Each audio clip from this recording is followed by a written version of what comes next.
வணக்கம். நான் உங்கள் மோகனாமணி. இன்றைக்கி நம்ம ஒரு 4 முட்டையை வச்சு சூப்பரான முட்டை குழம்பு செஞ்சிடலாம் வாங்க. இதுக்கு முதல்ல மசாலா, முட்டை குழம்புக்கு தேவையான மசாலாவை நம்ம ரெடி பண்ணிக்கலாம். ஒரு வடை சட்டியில் எண்ணெய் சேர்த்துக்கிட்டு எண்ணெய் நல்லா சூடானதும் 1/4 கிலோ அளவுக்கு சின்ன வெங்காயம் சேர்த்திக்கலாம். அதுக்கப்புறம் பார்த்திங்கன்னா ஒரு கொத்து கருவேப்பிலை போட்டு எல்லாம் நல்லா சின்ன வெங்காயம் நல்லா வணங்கட்டுங்க. நல்லா வணக்கி விடுங்க. இப்போ பார்த்திங்கன்னா பூண்டு ஒரு 4 பல் பூண்டு சேர்த்திக்கலாம். அதுக்கப்புறம் வரமிளகாய் பார்த்திங்கன்னா ஒரு காரத்துக்கு தேவையான அளவுக்கு நான் 3 வரமிளகாய் சேர்த்திக்கிறேன். நீங்கள் நல்லா ஸ்பைஸியாக சாப்பிட்ற மாதிரி இருந்ததுன்னா 4 கூட சேர்த்திக்கலாம். இப்போ வெங்காயம் நல்லா வணங்கிருச்சுங்க. இந்த ஸ்டேஜில் ஒரு 2 பட்டை, 2 கிராம்பு, 1 ஸ்பூன் சோம்பு சேர்த்திக்கலாம்.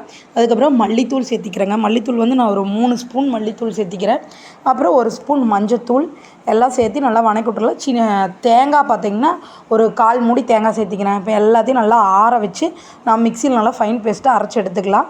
அரைச்சி எடுத்துட்டேங்க. இப்போது முட்டை குழம்பு தேவையான மசாலா ரெடி, வாங்க தாளிச்சுடலாம். இப்போ ஒரு வடச்சட்டியில் எண்ணெய் ஊற்றி கடுகு கடலப்பருப்பு போட்டு ஒரு பெரிய வெங்காயத்தை குட்டி குட்டியாக கட் பண்ணி வச்சுக்கிறேன்.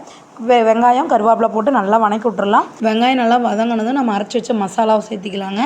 அதுக்கப்புறம் பார்த்திங்கன்னா தேவையான அளவுக்கு உப்பும் தேவையான அளவுக்கு தண்ணியும் சேர்த்திக்கலாம். குழம்பு ரொம்ப தண்ணியாட்டம் இருக்க வேணாம், ஓரளவுக்கு கொஞ்சம் இதாக இருக்கிற மாதிரி ஊற்றிக்கிங்க. தேவையான அளவுக்கு தண்ணி சேர்த்தி உப்பு சேர்த்தி அதுக்கப்புறம் பார்த்திங்கன்னா நான் மூடி போட்டுடலாம். நல்லா பச்சை வாசம் போய் கொதி வருட்டு. இந்த எப்போ பார்த்திங்கன்னா நான் 4 முட்டை வந்து வேக வச்சு வச்சுக்கிறேன். அந்த வேக வச்சு பாயில் பண்ணி வச்ச முட்டையில் 4 பக்கம் பார்த்திங்கன்னா லைட்டாக கத்தியில் கீரல் போட்டு வச்சிட்றேங்க. இது பார்த்திங்கன்னா இப்படி போட்டு முட்டை உள்ளே போட்டோம்னா குழம்பு நல்லா அந்த ஃப்ளேவர் வந்து முட்டையில் நல்லா இறங்கிடும். சாப்பிட்றதுக்கு முட்டை ரொம்ப டேஸ்ட்டாக இருக்கும்.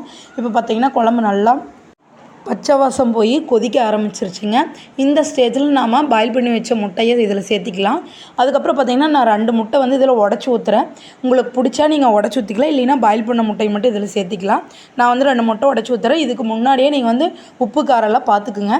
முட்டை உடச்சி ஊற்றுனதுக்கப்புறம் நம்ம வந்து குழம்பு வந்து மிக்ஸ் பண்ணி விடக்கூடாது. ஒரு 5 நிமிஷம் அப்படியே மூடி வச்சிங்கன்னா இப்போ பார்த்தீங்கன்னா குழம்பு நல்லா கொதிச்சு வந்துருச்சுங்க. இப்போ வந்து நீங்கள் ஸ்டவ் ஆஃப் பண்ணிடல. முட்டை பார்த்திங்கனாலே தெரியும், அந்த மசாலா ஃப்ளேவரெல்லாம் முட்டையில் நல்லா இறங்கிருச்சுங்க. சூப்பரான முட்டை குழம்பு ரெடிங்க. இந்த முட்டை குழம்பு பார்த்திங்கன்னா சாப்பாட்டுக்கு செம்ம டேஸ்ட்டாக இருக்கும். இட்லி தோசைக்கு சூப்பராக இருக்குங்க. மறக்காமல் இந்த ரெசிபி உங்கள் வீட்டில் ட்ரை பண்ணுங்கள். லைக் பண்ணுங்கள், ஷேர் பண்ணுங்கள், மறக்காமல் கமெண்ட் பண்ணுங்கள். எங்கள் சேனலில் புதுசாக யாரும் பார்த்திங்கனாலும் சப்ஸ்கிரைப் பண்ணிடுங்க. அதே மாதிரி எங்கள் இன்ஸ்டாகிராம் பேஜையும் ஃபாலோ பண்ணுங்கள். பாய்.